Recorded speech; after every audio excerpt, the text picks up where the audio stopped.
So,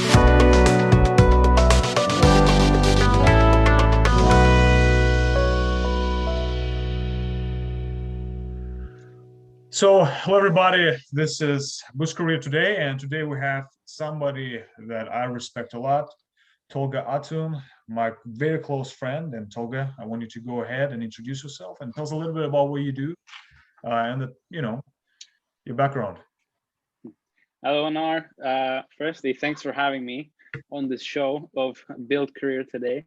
I really liked a few episodes, so I think that you're onto a very good start, and hopefully, you can get to the right audience and get to informing the people that are looking after this type of information. But to start off, yeah, my name is Tolga Atun. I'm originally from North Cyprus. And I am 21 years old. Tolga, it's great. You're the first person from North Cyprus that we have. That's fantastic, and we'll talk about that as well. But Tolga, we have a lot of followers that at this point are in school or planning to get to university or looking for really good school to do their masters at. You did your both undergrad and masters. First of all, one of the best schools, not just in the UK, but in the world. It's number 10 right now in the world by QS ranking. Today, this is a school called UCL. I'd like you, first of all, to tell me about your process of getting to UCL and specifically getting into engineering, because you also got into one of the hardest degrees out there. Tell me about your process. Why UCL? Perfect. Yeah. So in terms of UCL, my target in high school has always been London. I was just so in love with the city, with like the opportunities there, and that's why my target universities were Imperial College and University College London. And because of that, I tried Imperial College. I had an unsuccessful interview, but then after that, I bounced back. I sort of learned from my mistakes, and then my application for UCL was successful. So I ended up at UCL. As you said, it's a very good university. And I think being in a university like that with, very successful people, when I first joined the university, I looked around me and I thought, almost everyone is better than me, smarter than me. You have that sort of influence on yourself once you sort of enter. But that's the type of environment you need to sort of, improve yourself and, develop as a person, and also reach out to more success from that university on, because university is only a stepping stone, and the door at the end of the tunnel of the university is the real life, and that's sort of more important. So I used that stepping stone really well, and I was really glad and grateful to be at UCL. So Tolga, you mentioned a lot of interesting things right now. One of the most interesting things you mentioned was you did feel that everyone else was better than you. Now, I don't believe that was true. I think you're being perfectionist. Many people might not know this. Me and Tolga studied in the same school. Tolga was one of the best people in our school, right? So you're used to being one of the best. But now you're going to UCL, and here's where I want to talk about challenges a little bit more. You're used to being one of the best. Now you're going to UCL, and you're in this competition, right? There's competition. And you see a lot of guys who are also really good. They're also used to being one of the best. How did you overcome that challenge of always comparing yourself to others? And like, how did you focus more on yourself and make sure that you're successful throughout your degree? Because you did complete it. You obviously didn't get discouraged by that. Was it challenging to adapt to that environment? And how did you do if it was challenging? Yeah, 100%. A very good question. I think the biggest challenge there was, being quite overwhelmed, especially in the first year, because, with applications to universities, you might not end up in the right university in your first trial. So you might fail and then try again, take a gap year, improve your skills, gain more experience, go to another university, study there, and then reapply to study at your dream university. In my case, I ended up being in London right after high school, so that was something that I was really, grateful about. And when I entered UCL in my first year, there were a lot of people that actually started studying engineering, in another university and then reapply to university. So my classmates in the first year of UCL, they were already basically engineering students. So they had 1 or 2 years of studying in another university, either within the UK or from abroad. And then they decided and said, look, let me try and apply for UCL. And they got in and they restarted from year 1. So, being in a class like that of people older than me, people more educated than me, was kind of overwhelming. But that kind of challenge is, of course, something that will improve you, that will push you towards, studying more and being in the same level.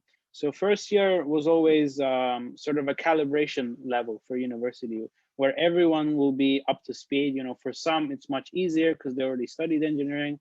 And for others going in from high school, it's of course a bigger challenge because you have to adapt, you have to learn to be, how it's like to be in an engineering school. It was a challenge, but it was definitely, I think, worth it at the time. Tolga, talking more about challenges, I think there'll be many people watching this who are about to apply to UCL. So tell me a little bit about the difficulties of actually getting to UCL, applying, application process, interview, certain things that you think can be useful for people that are about to apply. Yeah, I think it might be a very generalized comment, but if you know what you want to study, the best advice and the simplest advice that I could give would be to support your passion, support your enthusiasm to study that particular project. If you just imagine yourself to be in line to compete against many people applying, you have to prove to stand out from the rest of the crowd. So I think the main point there is, if you're applying to competitive universities or any university, regardless of where it is in the world, what the ranking is, that's not important. I think that you have to prove to have passion towards the degree that you want to study towards. So that means not coming up with an empty CV when going into university. Universities do have high expectations in terms of experience, in terms of what people have done, but doing some work experience through high school, that always helps. And with the personal statement that you write to apply to those universities, if you can explain an article you read, or a conference you attended, or a work experience you did in a company, or a project you did on your own, irrelevant of regardless of which degree you're applying for, that sort of makes you stand out from the rest of the crowd. So I think that's the key piece of advice, and that would be to always build your CV going into the university application and actually prove yourself to be different from the rest of the crowd. And I think that's a fabulous advice, right? Because for a university like UCL, you'll have a lot of people, not just locally from UK applying, but also many, many international students. I know a huge number of people from Azerbaijan, my country of origin, wanting to apply to UCL. Some of them couldn't get in. I know people from Cyprus that tried, couldn't get in. But what I'm interested also about is you being from Northern Cyprus, moving to UCL. Obviously, there will be some cultural shock. I would imagine so. If you did experience that, how did you adapt? And what are maybe some of the small nuances that you have to change or adapt to moving Cyprus to United Kingdom? Yeah, I think the biggest misconception I had was the cultural shock. So I thought moving into London, there would be a lot of sort of foreigners around. I would have to adapt to the UK culture. Whereas because London is such a metropolitan city, I think the main misconception there for me was that I thought everyone would be British. I thought I would have to sort of adapt to their culture, better understand the people. But that wasn't the case, because London, being a city of maybe 10 to 11 million people, I'm not too sure about the number, but it being a mega city, it definitely is a mega city. So London having that many people from that many different backgrounds, you really don't feel like you're in any city within the UK. It really, because especially at UCL, the people you meet there are from all over the world. My closest friends were from the US, from Venezuela, from Lebanon, few from the UK as well. But those people that I met there, it allowed me to learn, their culture. I really sort of learned a lot from my friends there and the people I met there, as well as any lecturers or any professors. But in terms of a cultural shock, I didn't really experience that, because London is the best thing about London is that it's such a unique and it's such a diverse city where everyone is welcome. Everyone is welcome in London. So that was the best part. And I think that's amazing. I also can imagine though some international student out somewhere in, Mhm. let's say, Venezuela or India, right? And Mm, this person might be mhm, introverted. You're naming mhm. 11 million people or whatever, huge city, many. Yeah. That person is a little bit anxious, right? And I think what that person wants to hear, and I want you to talk a little bit about it, does UCL help people to adapt? Now, you're a very confident individual, and I know you personally.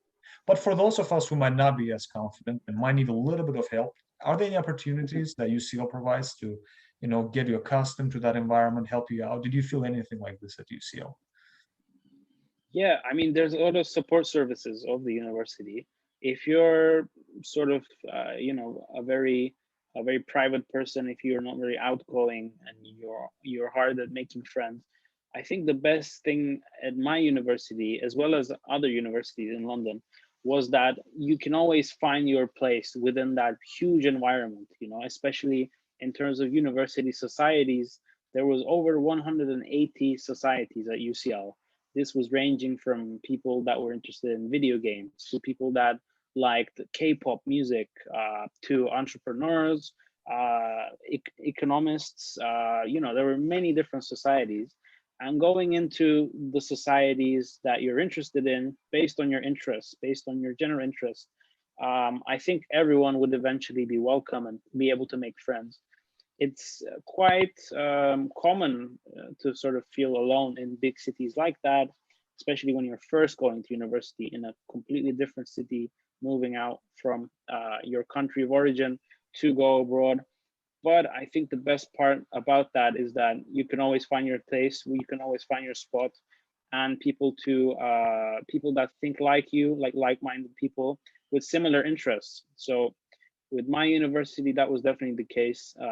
There were many opportunities for everyone. And I think it's usually the case like that now for many universities, not just UCL. And that's true, but I think, yeah, some universities might do it better than Mm, others, and I get a good impression from what you're saying about UCL for sure. mm. Tell me a little bit more about. I want to hear more about your typical day at UCL. You're an engineering student. What's your typical day like? Yeah, I mean, typical day, that's a very general question, but I think As a every day UCL for engineering me. student, as a UCL engineering student. Yeah, I mean, especially in the first and second year, I had a lot of 9 a.m. classes. I would really hate them because you would have to wake up early, commute to university, find your place in the lecture hall. So in UCL engineering, we had long teaching hours. They're called contact hours. So that means the amount of lectures in university, labs, etc. But I think in second year I had 35 contact hours. So that's like a full 9 to 5 kind of work week for some people. So I would have to be at the university all the time. I didn't have a typical day, but I would have, say, lectures and laboratory sessions throughout the day. So it would be a busy day. It would be a really busy sort of day, and then I would have to catch up with work and so on. Um, I wasn't always on top of my work, but I was always on top of my deadlines. So that was something that I was really good at, just keeping up with deadlines. I wasn't that sort of strict with daily studying, daily catching up with work. Could have been better, but I was meeting all the deadlines and doing what was needed to sort of get good grades and move forward. Now, Toga, talking about a typical day, I think it's also important in case people watch it in the future to understand that second part of your education, and especially the hardest Mhm, part of masters, was in the time mhm. of COVID. Now Yeah. it's difficult for everybody. What Mhm. did you do to adapt to this changed environment. And going forward, people might not have this problem, right? We're having vaccines, etc. But I think students in their lives might have an unexpected situations like this that disrupt the whole education system. So I think it would be great if you share some of your experience of adapting and being successful, even though the environment is so drastically changed now with COVID. What did you do? Absolutely. So in my master's year, everything was fully online. I could barely spend time in London. There was nothing face to face, especially in London. So I think the short answer to your question is, I think nobody could really adapt. Nobody was able to adapt. It was just, moving things around to make the online teaching more tolerable. That was the only thing that was doable. But I think it was so hard to adapt that I think nobody could really adapt.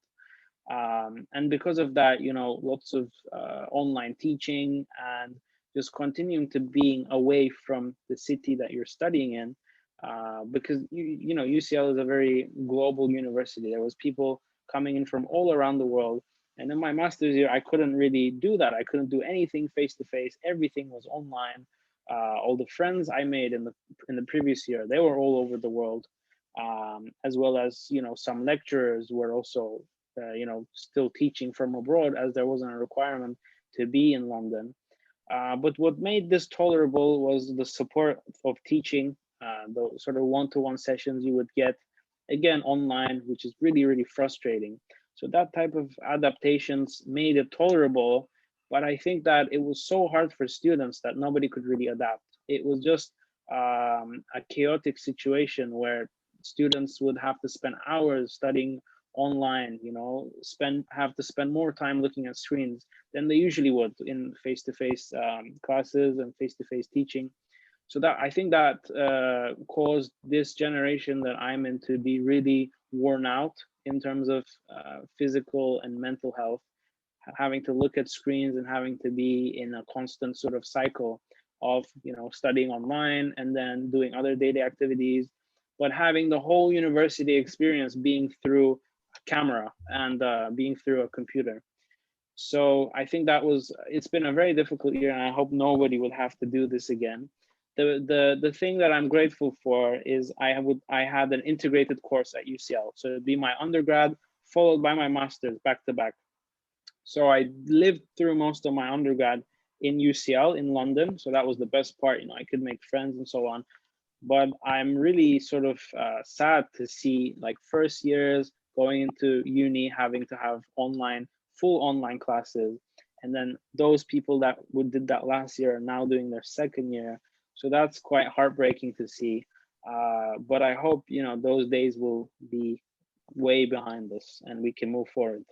Yeah, I mean, our generation will definitely remember this. Our kids will be asking this because this will be in history books. Unfortunately, I graduated recently too, and I couldn't have my graduation. Yeah. So it's heartbreaking time for sure. Tolga, you've done, as you said, integrated course, master's, undergrad followed by the master's degree. I would like you to, and I think everybody understands that master's is a little bit different to undergrad, but specifically with UCL and specifically with engineering, how different being a master's student was to being an undergrad student? Yeah, so in UCL, I had, within the integrated course, I had the option to choose a minor degree. So on top of my major, which was electrical engineering, I could do a minor in another degree, another field that I was interested in, and add that to my diploma. So about that, as my minor degree on top of electrical engineering, I chose finance and management. So that was quite interesting for me because I saw an interest there. I saw that I could develop my skills and knowledge there. So in my third and fourth year, my fourth year being my master's, I took some of those lessons. So in my master's year, I spent basically half of my time studying finance and half of my time studying engineering in the area that I'm focusing on. So I think the master's year in an integrated course is slightly easier because your weight load of modules, which usually is 7, is taken down to 5 in the master's year in an integrated course, because those 2 modules are actually spread to years 2 and 3. So in totality, you do the same work, but just spread over a longer time. So at UCL, if you do an integrated course, the 1 year degree actually helps you to cut short some time. It actually finishes in 9 months rather than 12 months. So you start in September and you finish in May. So yeah, that's been a good experience for me. I think I covered everything well. Got the lessons, the modules I wanted, improved myself in the way that I wanted. So yeah, it's been good. Tolga, it's also important to mention that, and I know you personally, you're a very, very proactive individual, and you're not just the UCL student. Mm, You're also, and you didn't mention it, so I want to talk about this. You're also a director of mm, outreach, and I'm sorry, you were a director of outreach at UCL mhm. Entrepreneurs. I would like you to talk a little bit more about this and how students today or tomorrow, when they come back, will be able to take advantage of UCL Entrepreneurs and how this will benefit their lives. Yeah. So this links to what you mentioned earlier about finding the right group of people in university. Even if you're kind of introverted, how do you break into groups that have the same sort of interests as you, that have the same, likes as you? And that's why in universities there's societies, and with that I found myself being interested in Entrepreneurs Society based on looking at the events they host, the conferences they host. And I got involved as early as my first year. I made a group of friends, I started attending their events, and then I said, oh, why don't I actually become a part of the group that organizes these events? And I ended up doing that. And then a few years on, I took different roles to help out organizing events and, bringing in guest speakers, and, attending those events as well. And then towards the end of my time at UCL, I was the director of outreach. So I was looking at getting sponsors for the society, which included, collecting funds and also promoting those companies. It was a fun role, that taught me a lot, and also helped me to sort of prove some certain set of skills within my CV. But most importantly, make great friends. That was the best part. Make great friends, attend lots of good events that actually teaches you things, and grow your network, because they always say your network is your value. I think growing your network in university is one of the best things you can do. And I really did that there. Met a lot of people, reached out to people I wouldn't meet in UCL engineering, because your class in engineering is only limited to, say, 100 people in the first year. And when you come to the fourth year in masters, you only have like 50 people around you, which you don't see in a virtual online teaching era.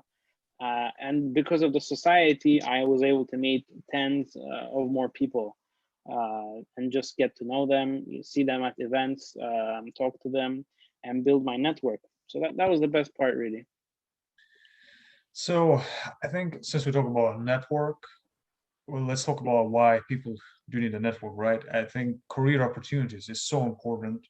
And I would like you to, with either reference to UCL Entrepreneurs or UCL Hmm. itself as a college, what are the Hmm. opportunities for people to get that dream job? Does UCL help with something Hmm. specifically? Are there career opportunities that UCL Hmm. helps students to find out? Or maybe UCL Entrepreneurs helps people out? Like if you can talk a little bit more about that. Hmm. Yeah, so it's a short answer would be it's a bit of both. So the university helps you. The university has a lot of opportunities that help you. They have their own career services. They can prepare you for interviews. They can show you like available graduate jobs or any opportunities that they have for you to apply to, help you with your CV and your application. But the societies also help in terms of meeting you with your recruiter, or meeting you at a company event where people from that company attend, and you get to see the company, sort of understand the culture. But again, if you don't have the sort of drive to initiate a chat, so to go to an event, to meet a company, or to go to the university careers office and say, look, I want to get a good job, or I want to prepare for an interview, please help me. So if you don't have the drive to say that, to do that, to go to an event, or to sort of find your way within university, then you're not really likely to get the best job that you're after in university. So that's the main thing. You have to sort of step out of your comfort zone a bit, go out, look for the opportunities, build a network, and then do it, because no job opportunity is going to come to you just like that. It's not going to be just like a message on LinkedIn, say, hi, we're this company, imagine a global company, we're going to hire you. It doesn't really happen like that. You have to apply, go through many, many rejections, learn from each rejection, keep improving your CV, change sentences, improve on interviews, and then get to a spot where you'll actually be admitted to a role. Absolutely. Being proactive is so, so vital for anybody. Tolga, to Mm. wrap it up, give us some tips to students worldwide in these hard times of COVID, maybe engineering students. What tips do you have for them? Maybe final words of encouragement for them?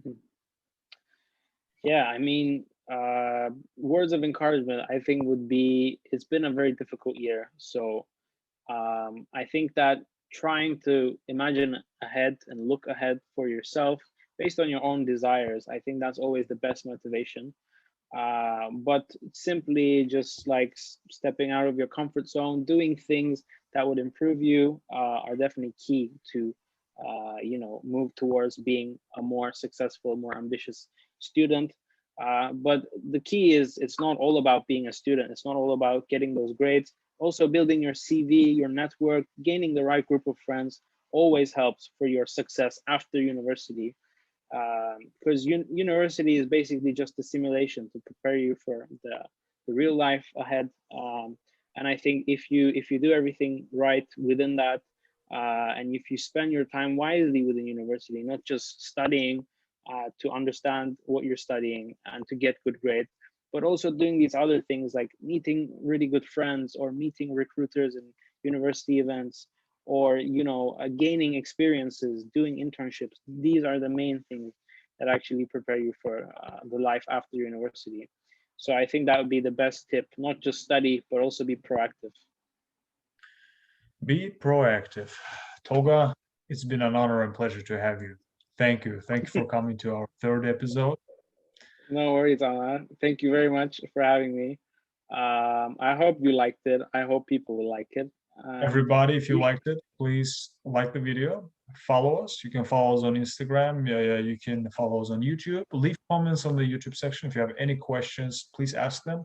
I'm sure Tolga would be more than happy to answer them in the comment sections. So please go ahead and ask questions if you wish. Tolga, thank you so much, brother.